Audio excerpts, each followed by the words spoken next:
이 이야기는 오랜 침묵의 대가로 찾아온 내면의 심판을 통해 독자들은 평생의 짐을 내려놓는 카타르시스를 경험할 것입니다. 시작하겠습니다. 김영호의 은퇴 후 삶은 완벽하게 조율된 오케스트라의 연주와 같았다. 65세의 그는 모든 것을 이루었다. 대기업 중역으로 퇴직하여 두둑한 퇴직금과 연금을 확보했고 도심 외곽의 조용하고 햇살 잘 드는 단독주택에서 정원을 가꾸며 아내와 평화로운 황혼기를 보내고 있었다. 그의 정원에는 각양각색의 장미가 만개했고 가지런히 놓인 디딤돌과 잔디의 푸르름은 그의 삶이 얼마나 정교하고 흐트러짐 없이 유지되어 왔는지를 상징했다. 영호는 매일 아침 정원에서 커피를 마시며 이 완벽한 평화가 자신의 치열했던 지난 삶, 특히 30년 전의 한 사건에 대한 값비싼 보상이라고 은연중에 자위했다. 30년 전의 사건. 그것은 그의 평생을 짓눌러온 가장 무거운 짐이었다.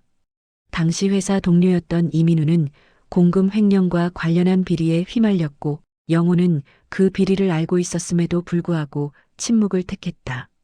민우의 비리 무기는 곧 영호의 빠른 승진으로 이어지는 사다리가 되었고 민우는 결국 모든 책임을 지고 회사를 떠나 얼마 후 불명예스러운 죽음을 맞이했다.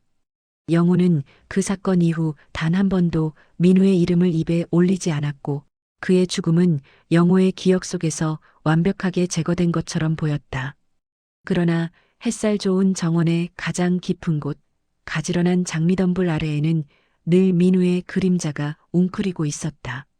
그 그림자는 영호가 획득한 모든 부와 명예가 사실은 부당한 거래의 대가임을 속삭이는 잔상이었다. 영호는 완벽주의자였다. 아내에게는 한치의 흐트러짐 없는 가정적인 남편, 이웃들에게는 정직하고 신뢰받는 은퇴한 지식인이었다. 그는 이중적인 삶의 균형을 유지하기 위해 끊임없이 자신을 통제했다. 매일의 규칙적인 생활, 흠잡을 데 없는 태도, 그리고 특히 과거에 대한 일체의 언급을 피하는 철저한 망각이야말로 그의 평화를 지키는 방패였다. 그가 가진 죄책감은 너무나 깊어서 이를 감추기 위해서는 외형적인 완벽함이 필수적이었다. 죄책감은 시간이 흐를수록 희미해지는 것이 아니라 오히려 굳은 살처럼 그의 내면 깊숙이 박혀 그의 인격을 규정하는 일부가 되어 있었다. 어느 날 영호는 아내가 갑자기 가버린 미용실 옆에 새로운 작은 카페가 문을 열었다는 소식을 들었다. 그는 평소처럼 정원을 가꾸다 잠시 머리를 식히기 위해 그 카페로 향했다. 카페의 이름은 미로. 이름처럼 내부는 복잡한 구조로 꾸며져 있었고 은은한 조명 아래서 젊은 여주인이 조용히 커피를 내리고 있었다. 영호가 주문을 위해 카운터로 다가서는 순간 그의 심장이 멈추는 듯한 격렬한 충격을 경험했다. 여주인의 얼굴은 30년 전 그가 외면했던 동료 이민우의 얼굴과 놀랍도록 닮아 있었다. 눈매, 턱선, 심지어 커피를 내리는 손동작마저 민우의 젊은 시절을 연상시켰다. 영호는 자신이 환각을 보고 있는 것이 아닌가 의심했다. 그는 급히 카페를 빠져나와 주차된 차 안에서 떨리는 숨을 몰아쉬었다. 그리고 그 자리에서 휴대폰을 꺼내 30년 전의 회사 동료, 당시 사건을 함께 겪었던 박 부장에게 전화를 걸었다. 박 부장은 이미 해외로 이민을 간 터였다. 간신히 연락이 닿은 박 부장은 이민우에게 딸이 하나 있었다는 사실을 확인해 주었다. 이름은 이수아. 30년 전 민우가 죽을 때 겨우 5살이었다고 했다. 그 순간 영호의 정교하게 가꿔온 평화로운 정원은 무너져 내리기 시작했다. 죄책감이라는 무형의 그림자가 갑자기 이수아라는 실체적 인물로 구체화되어 그의 살, 한복판에 침투해 들어온 것이다. 그는 단순한 과거의 죄에 시달리는 것이 아니라 그 죄의 대가를 상징하는 인물과 같은 공간에서 숨쉬게 되었다. 영호는 이 우연이 단순한 우연이 아님을 직감했다. 오랜 침묵으로 덮어두려 했던 과거는 가장 평화로운 순간에 그의 삶에 균열을 일으켰고 이제 그는 이 균열을 외면할 수도 다시 덮을 수도 없게 되었다. 그는 자신의 늦은 용기가 아니라 과거의 강력한 힘에 의해 이 고통스러운 대면의 장으로 끌려 나왔음을 깨달았다. 이수아는 그에게 운명적으로 부여된 피할 수 없는 심판이었다. 이수아의 카페 미로는 영호에게 성역이 아닌 심리적 감옥이 되었다.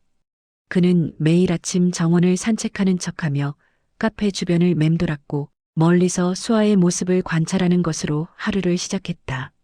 수아는 겉으로 보기에 밝고 긍정적이었지만 영호의 눈에 비친 그녀의 모습은 늘 공궁함 속에 있었다.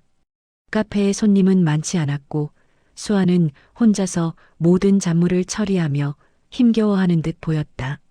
그녀의 힘든 모습은 영호의 내면에 30년 묵은 죄책감을 매일 새롭게 주입하는 고문과 같았다. 영호는 그녀에게 익명으로라도 도움을 주고 싶었지만 그럴 때마다 민우의 얼굴과 겹쳐지는 수아의 눈빛을 떠올리며 멈칫했다. 민우는 죽기 직전 영호에게 절규하듯 도움을 청했지만 영호는 자신의 안위를 위해 그 요청을 묵살했다. 이제 민우의 딸에게 다가가는 것은 단순한 연민이 아니라 과거의 죄를 돈으로 환산하여 갚으려는 비겁한 시도일 뿐이라 여겨졌다. 그는 자신의 행동이 수아에게 또 다른 모욕이 될까 두려워했다. 영호는 자신이 지은 죄의 무게가 너무 무거워 이제는 피해자의 딸에게 가까이 다가가는 것조차 허락되지 않는다는 심리적 금기를 스스로에게 부과했다. 며칠 동안의 관찰 끝에 영호는 수아의 카페에 손님이 없을 때 잠시 들어가 가장 구석진 자리에 앉았다. 그는 일부러 민우의 일에 대해 아는 척하지 않으려 노력했고 그저 노인으로서 젊은 사장의 고단한 삶을 위로하는 평범한 손님 행세를 했다. 그러나 수아의 침묵과 무표정은 영호를 끊임없이 심리적으로 압박했다. 커피를 내주는 수아의 손은 얇고 길었지만 민우의 투박한 손과 닮아 있었다. 영호는 커피를 마시면서도 온몸의 신경이 수아의 미세한 움직임과 표정에 집중되어 있었다. 그는 수아가 자신을 알아보고 있는 것은 아닌지 끊임없이 의심했다. 민우가 죽기 전 영호는 민우의 집을 몇 번 방문했고 어린 수아를 만난 적도 있었다. 5살짜리 아이가 30년 전의 기억을 할 리는 없지만 영호는 수아의 눈빛에서 마치 과거의 진실을 꿰뚫어 보는 듯한 날카로운 의욕을 읽으려 했다. 죄책감에 사로잡힌 인간의 내면은 타인의 무심한 행동마저도 자신을 향한 심판의 신호로 해석하는 법이었다. 망각의 유통기한은 끝났고 이제 그는 민우가 아닌 수아라는 새로운 심판관의 시선 아래 놓이게 되었다. 결국 영호가 커피를 다 마시고 계산을 하기 위해 카운터로 다가섰을 때 수아가 먼저 입을 열었다. 그녀의 목소리는 조용했지만 단호했고 영호의 심장 박동을 멈추게 만들었다. 손님, 혹시 돌아가신 제 아버지와 같은 회사에 다니셨던 분이신가요? 수아는 영호의 눈을 똑바로 바라보며 말했다. 영호는 순간적으로 모든 사고 능력을 상실했다. 그녀가 어떻게 알았을까? 자신의 얼굴이 민우의 회사 동료 중 한 명으로 기억될 만큼 인상적이었을까? 아니면 그녀의 어머니가 영호에 대한 이야기를 해줬을까? 수아의 질문은 영호의 내면에 거대한 심리적 공포를 불러일으켰다. 영호는 자신이 아닌 수아 쪽에서 비밀을 알고 다가온 것 아닌가 하는 섬뜩한 의혹에 휩싸였다. 수아의 단순한 질문은 영호에게는 과거의 비밀을 폭로할 권한이 이미 자신에게 없으며 진실을 알고 있는 타인이 이제 심리전의 주도권을 쥐고 있다는 무서운 선언처럼 들렸다. 죄책감은 영호의 자존감을 짓밟았고 스스로를 수아의 의도에 완전히 종속시켰다. 영호는 떨리는 목소리로 네, 오래전 동료였습니다. 라고 대답할 수밖에 없었다. 그 대답은 단순한 인정이 아니라 다가올 심판에 대한 수능의 서약과 같았다. 망각은 끝났고 이제 대면만이 남아 있었다. 수아의 질문 이후 영호의 일상은 완전히 파괴되었다. 정원의 평화는 허상이었음이 드러났고 그는 더 이상 장미를 돌보는 일에 집중할 수 없었다. 머릿속은 온통 수아의 의도와 과거 민우에게 저질렀던 죄의 구체적인 내용으로 가득 찼다. 그는 밤마다 악몽에 시달렸고 꿈속에서 민우는 영호에게 묵인했던 비리의 서류처를 흔들며 조소했다.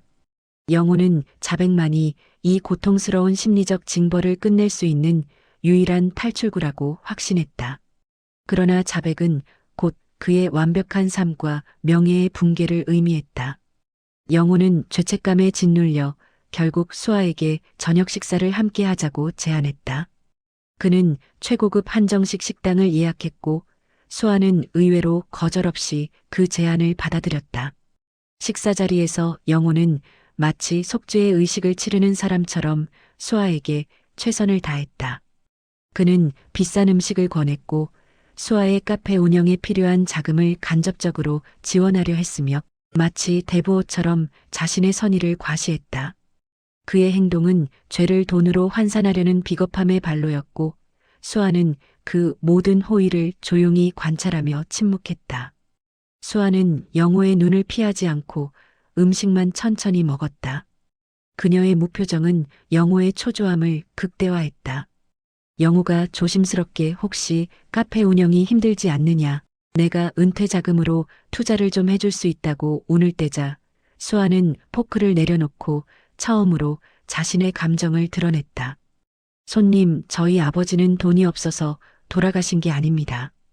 돌아가시기 전에도 저희 집은 살만했어요. 아버지는 돈보다 다른 것 때문에 괴로워했어요. 수아의 이 한마디는 영호의 내면을 강하게 강타했다. 영호는 민우의 죽음이 돈 문제와 명예 실추 때문이라고만 생각했다. 하지만 수아의 말은 민우의 고통이 훨씬 더 깊고 복잡한 도덕적 영역에 뿌리박고 있었음을 암시했다. 영호는 더 이상 간접적인 보상이나 회피를 시도할 수 없었다. 그는 이 고통스러운 심리전을 끝내고 싶었다. 그는 자백을 통해 민우에게 졌던 빚을 갚고 수아에게 용서를 구하고 싶었다.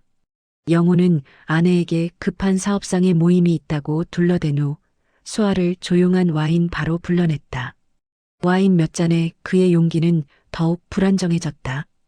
그는 떨리는 목소리로 30년 전의 모든 진실을 털어놓기 시작했다. 민우가 공금을 횡령했고 영호는 그 사실을 알았지만 보고하지 않고 묵인했으며 그 묵인의 대가로 민우가 떠난 자리에 앉아 승진의 발판을 마련했다는 모든 비겁한 과정을 상세하게 고백했다. 그의 자백은 마치 오랜 시간 응어리졌던 독을 토해내는 듯 격렬했고 영호는 말을 마친 후 테이블 위에 고개를 숙인 채 수아의 격렬한 분노나 비난을 기다렸다. 와인바에는 정적이 감돌았다. 영호는 수아가 소리를 지르거나 눈물을 쏟거나 아니면 복수를 다짐하는 격렬한 반응을 보일 것이라 예상했다. 그러나 몇 분이 지나도록 아무런 소리도 들리지 않았다. 영호가 조심스럽게 고개를 들었을 때 수아는 눈물을 흘리지도 분노하지도 않은 채 그저 무표정한 침묵으로 응답하고 있었다. 그녀의 표정은 마치 돌처럼 굳어 있었고 그 침묵은 영호의 자백보다 수천 배 더 무거운 징벌처럼 느껴졌다. 수아는 조용히 일어섰다. 잘 들었습니다, 손님. 그리고는 테이블 위에 와인값과 음식값에 해당하는 현금을 내려놓고 영호에게 등을 돌렸다. 영호는 그 자리에서 마비된 듯 움직일 수 없었다. 그는 자백이 고통을 끝내는 해방이 될 것이라 믿었지만 수아의 무반응은 자백이 상대방에게 공격의 무기를 넘겨주는 행위가 될 수 있음을 깨닫게 했다. 수아는 영호의 자백을 받아들였지만 용서하지도 심판하지도 않았다. 그녀는 영호를 심리적 미궁 속에 남겨두고 홀로 퇴장한 것이다. 영호는 이제 수아의 무표정한 침묵이라는 가장 고통스러운 징벌에 갇히게 되었다. 자백 후 일주일 영호는 지옥을 경험했다. 그는 수아의 격렬한 분노나 금전적 요구를 예상했지만 수아는 영호에게 아무런 연락도 하지 않았다. 그녀는 자신의 카페 미로를 평소처럼 운영했고 영호가 다시 찾아갔을 때도 그를 낯선 손님처럼 대했을 뿐 30년 전의 비밀을 공유한 동반자로 여기지 않았다. 이 무반응이야말로 영호에게는 가장 고통스러운 징벌이었다. 그는 자신의 죄가 너무나 하찮아 복수의 가치조차 없다고 여겨진 것은 아닌지 아니면 수아가 이 침묵을 통해 더 큰 심리적 압박을 가하려는 것인지 끊임없이 의심했다. 죄책감은 공포와 결합하여 영호의 내면을 갉아먹었다. 그는 수아가 언제 어떤 방식으로 자신의 완벽한 삶을 파괴할지 모른다는 불확실성 속에서 살았다. 아내의 사소한 질문이나 딸의 무심한 눈빛조차도 수아의 계략일지 모른다는 편집증적인 공포로 바뀌었다. 이 모든 심리적 고통에서 벗어나기 위해 영호는 다시 한번 자발적인 보상을 시도하기로 결심했다. 그는 수아의 카페 건물을 몰래 매입하여 그녀에게 증여하는 등 무리한 재정 지원을 계획했다. 그는 돈을 통해 죄책감을 제거하고 수아와의 관계를 억지로 종결시키고 싶었다. 영호는 재정 계획을 짜면서 자신의 과거 행위가 민우에게 끼친 물질적 피해를 최대한 과장하여 계산했다. 그는 자신이 횡령을 묵인함으로써 민우가 잃었을 모든 기회비용을 합산했고 그 금액을 수아에게 전달함으로써 마음의 평화를 되찾으려 했다. 그는 죄책감의 근거가 오직 돈이라는 물질적인 교환 가치에 있다고 믿고 싶어 했다. 그것이 그의 내면이 고통을 단순화하고 합리화하는 유일한 방법이었다. 그러나 영호의 재정 지원 계획이 막바지에 이르렀을 때 그의 변호사로부터 뜻밖의 정보가 전해졌다. 영호의 비리 묵인 사건 직후 민우가 회사에서 쫓겨났을 때 그의 아내가 당시 영호에게 찾아와 울면서 사정을 했었다는 진술이 담긴 오래된 기록이었다.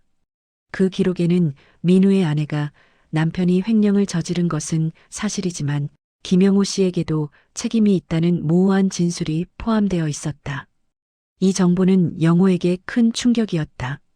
민우의 아내가 30년 전부터 영호의 회사 비리를 알고 있었고 영호가 아닌 이민우 본인이 스스로 모든 책임을 지고 떠나는 선택을 했다는 새로운 사실이 영호의 죄책감의 근거를 흔들기 시작했다.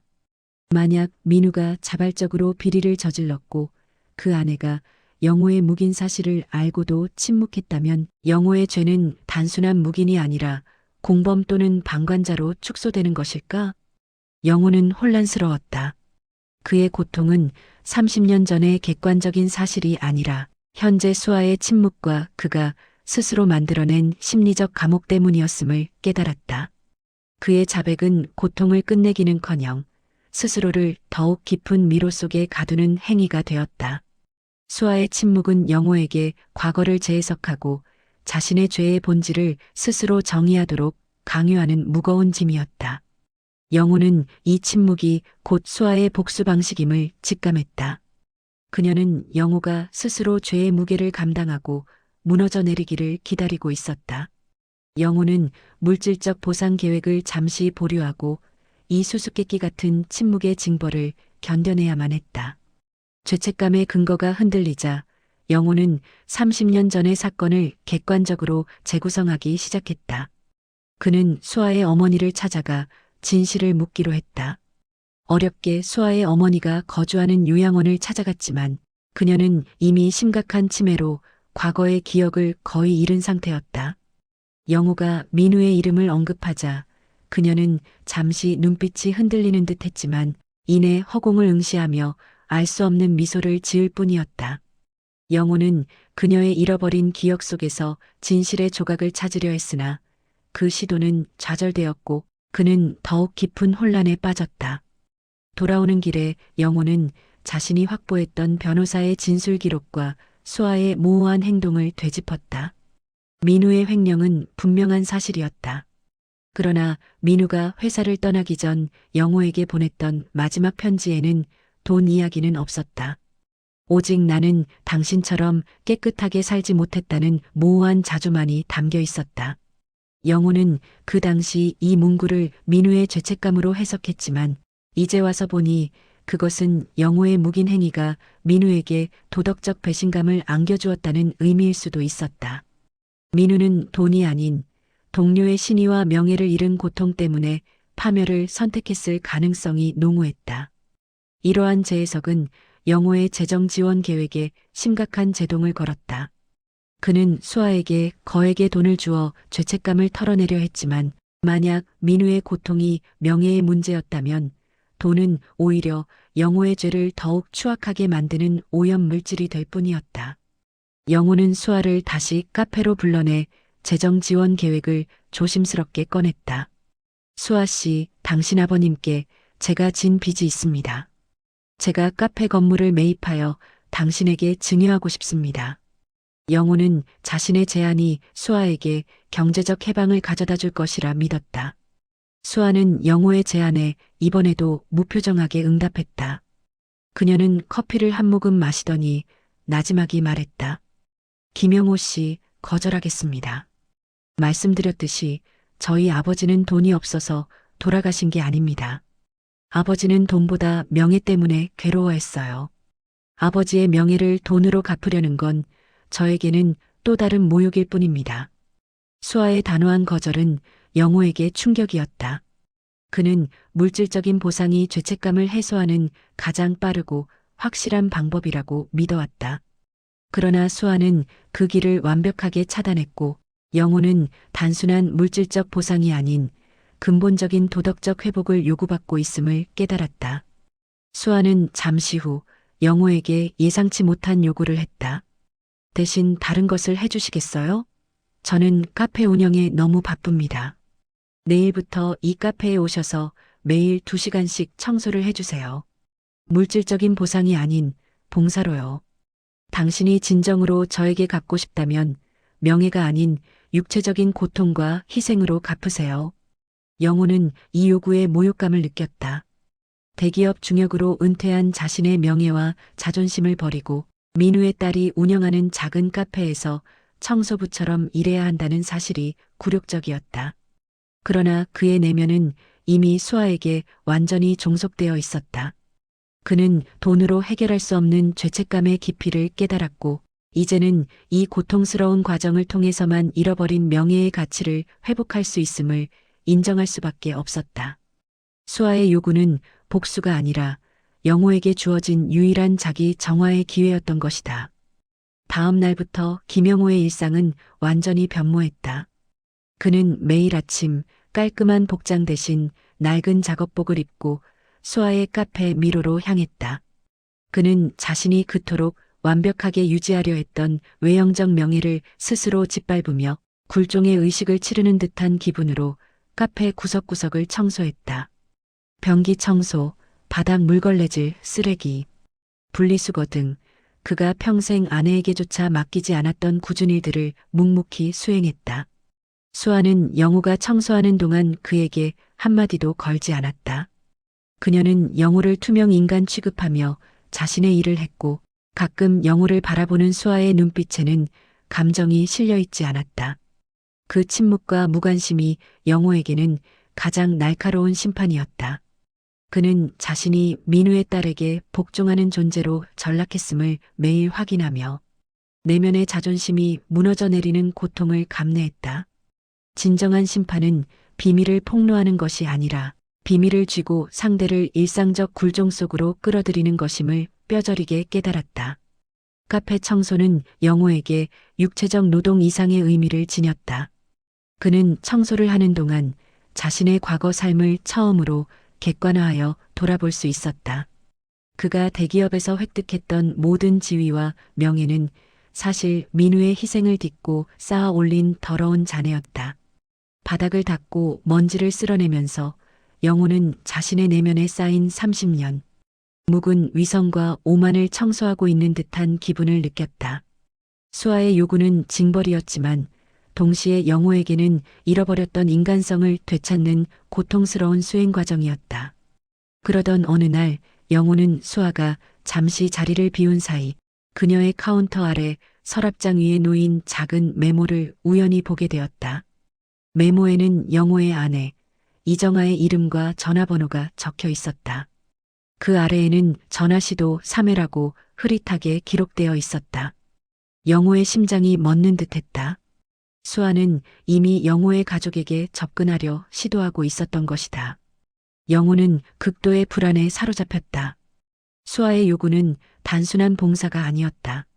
그녀는 영호의 완벽한 삶 전체, 즉 아내와 가족들로부터의 존경과 명예를 겨냥하고 있었다.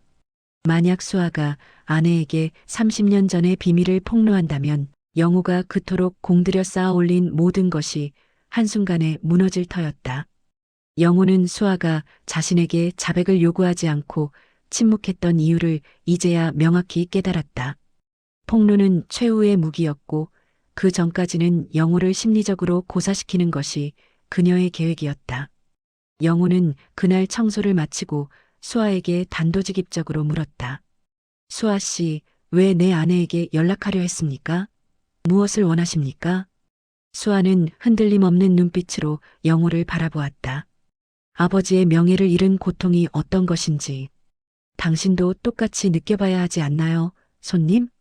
그녀의 대답은 영호의 불안을 확신으로 바꾸었다. 수아는 영호에게 자신의 죄를 가족들에게 자백하도록 심리적으로 강요하고 있었다. 진정한 심판은 비밀을 폭로하는 것이 아니라 비밀을 쥐고 상대를 일상적 굴종 속으로 끌어들인 뒤 스스로 무너지도록 압박하는 것임을 영호는 깨달았다. 그는 완전히 수아의 심리전 속에 갇혀버렸다. 아내에게 모든 것이 폭로될지 모른다는 공포는 영호에게 새로운 종류의 고통을 주었다. 그는 카페 청소라는 육체적 징벌을 넘어 내면의 심판대 위에 홀로 서 있었다. 청소를 하면서 영호는 민우의 희생이 자신에게 주었던 대리 만족의 심리를 깨달았다. 민우가 불명예를 감수하고 떠남으로써 영호는 죄책감 속에서도 깨끗하고 윤리적인 인간으로 남아있을 수 있었다. 수아의 징벌은 그 대리 만족의 가면을 벗겨내고 영호에게 진정한 자기 정화를 강요했다. 며칠 후 영호는 용기를 내어 수아에게 폭로를 막아달라고 간청했다. 그는 무릎을 꿇고 애원하고 싶었지만 수아의 눈빛을 보는 순간 그럴 수 없었다.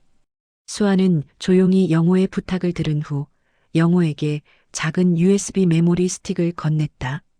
이것을 보세요, 손님. 영호는 떨리는 손으로 메모리 스틱을 받아들고 집으로 돌아왔다.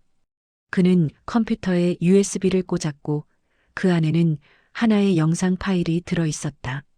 파일을 실행하자 어두운 와인바의 풍경이 보였고 그 안에는 자신이 수아에게 모든 진실을 고백하던 그날 밤의 모습이 담겨 있었다. 영호는 충격의 말을 잇지 못했다. 수아는 자백을 받는 그 순간 자신의 휴대폰으로 영호의 모든 고백을 녹화하고 보관하고 있었던 것이다. 수아는 영호의 자백을 위험한 안전장치로 만들었다. 이 영상은 언제든지 아내에게, 회사 동료들에게, 심지어 언론에까지 폭로될 수 있는 결정적인 증거였다. 영호는 완전히 수아에게 종속되었음을 인정할 수밖에 없었다. 그의 삶의 주도권은 이제 완전히 수아의 손에 넘어갔다. 그는 이 영상이 존재하는 한 수아의 그림자 속에서 살아가야 했다. 다음 날 카페에서 영호는 수아에게 영상을 삭제해달라고 애원했다. 수아는 고개를 저었다. 저는 당신을 믿지 못합니다. 이 영상은 당신이 다시 과거로 돌아가 스스로를 속이며 살지 않도록 하는 경계선입니다. 당신의 죄책감의 무게는 이 영상의 용량과 같습니다. 제가 삭제하지 않는 한 당신의 죄는 영원히 기록되어 남아있을 겁니다. 영호는 수아의 논리에 반박할 수 없었다. 자백의 무게는 진실 그 자체가 아니라 그 진실이 타인에게 넘어간 후 언제 폭발할지 모르는 시간의 불확실성이었다. 그는 이 불확실성 속에서 매일매일 숨막히는 고통을 겪어야 했다. 영호는 이 고통을 받아들이기로 했다. 청소든 다른 요구든 수아가 원하는 모든 것을 수행하고 이 징벌의 과정을 완전히 끝내고 싶었다. 그날 청소를 마친 후 영호는 수아에게 모든 것을 털어놓았다. 수아 씨, 내가 당신에게 죄를 갚는 방법은 당신의 요구에 따르는 것뿐입니다. 나는 더 이상 도망치지 않겠습니다. 이 모든 고통을 받아들이겠습니다. 대신 당신 아버지의 명예를 회복할 수 있는 길을 알려주세요. 영호의 고백은 이제 죄책감이나 회피가 아닌 진정한 책임감과 희생의 의지에서 비롯된 것이었다. 수아는 그제야 영호를 무표정한 시선에서 해방시켜 주었다. 그녀의 눈에 비로소 연민과 고독의 그림자가 스쳐 지나갔다. 영호는 카페 청소를 계속했다. 하지만 이제 그의 청소는 굴종이 아니라 자발적인 수행이었다. 그는 수아에게 용서를 구하는 대신 그녀의 삶의 고통을 덜어주려는 진정한 책임감을 느끼기 시작했다. 그는 카페의 효율적인 동선을 개선했고 재고 관리를 도왔으며 자신이 가진 모든 경영 지식을 동원해 수아의 카페가 안정적으로 운영될 수 있도록 도왔다. 수아는 영호의 노력에 침묵으로 응답했지만 그의 행동에는 더 이상 경계심이나 복수의 감정이 느껴지지 않았다. 한 달이 더 지난 어느 날 영호는 카페에 도착했을 때 이상한 기운을 감지했다. 카페 내부의 물건들이 정리되고 있었고 카운터 위에는 임시 휴업 안내라는 작은 팻말이 놓여 있었다. 수아는 영호에게 다가와 말했다. 김영호 씨, 저는 카페를 정리하고 다른 도시로 떠날 생각입니다. 여기에서의 삶은 이제 충분합니다. 영호는 그녀의 갑작스러운 결정에 충격을 받았지만 수아의 선택을 묵묵히 받아들였다. 그는 수아의 곁에 머물며 마지막 남은 짐 정리를 도왔다. 영호는 이제 수아에게 어떤 경제적 지원도 강요하지 않았다. 그는 단지 그녀의 새로운 시작을 응원하는 진정한 조력자가 되어 있었다. 그의 자존심은 무너졌지만 그 자리에 인간적인 유대와 진정한 속죄의 감정이 들어섰다. 짐 정리가 끝난 후 수아는 영호에게 작은 나무 조각 하나를 건넸다. 그것은 표면이 거칠고 모양이 투박한 나무 조각이었는데 자세히 보니 강철 나사의 모양을 흉내낸 수제품이었다. 수아는 조용히 말했다. 이것은 아버지가 당신에게 선물하려고 직접 깎았던 것입니다. 아버지는 당신처럼 단단하고 명예로운 사람이 되기를 바랐다고 했어요. 아버지가 돌아가신 후 어머니가 간직하고 계시던 물건입니다. 이제 당신이 가지세요. 이것으로 충분합니다. 영호는 나무 나사를 받아들고 마비되는 듯한 충격을 느꼈다. 30년 전 민우는 비리에 가담하면서도 영호에게는 강철 나사처럼 흔들리지 않는 명예를 기대하고 있었다. 민우는 영호의 묵인이 배신이 될 줄 알았을까? 아니면 자신의 파멸 속에서도 영호만은 그 자리를 지켜주기를 바랐을까? 수아의 이 작은 선물은 수아가 이미 모든 것을 알고 용서했으며 영호가 겪은 모든 고통과 봉사가 민우의 명예를 회복하는데 충분했음을 암시했다. 수아는 영호에게 작별 인사를 건넸다. 김영호 씨, 당신이 당신의 삶을 스스로 운전할 수 있게 되어서 다행입니다. 안녕히 계세요. 수아는 짐을 싣고 차를 몰아 떠났고 영호는 그 자리에 서서 나무 나사를 움켜쥐었다. 영호는 죄책감을 완전히 내려놓고 타인의 고통을 끌어안는 내면의 완전한 해방을 경험했다. 자백의 대가는 외부의 심판이나 돈이 아니었다. 그것은 스스로의 자존심을 버리고 고통을 감수하는 과정을 통해 타인의 고통에 진정으로 공감하는 인간적인 자세를 되찾는 것이었다. 그는 이제 아내에게 과거의 모든 일을 털어놓을 용기가 생겼다. 그것이 두려움이 아닌 진정한 자기 확신에서 비롯된 삶의 주도권이었기 때문이다. 이야기는 여기서 마무리입니다. 댓글로 소통해 주셔도 좋아요.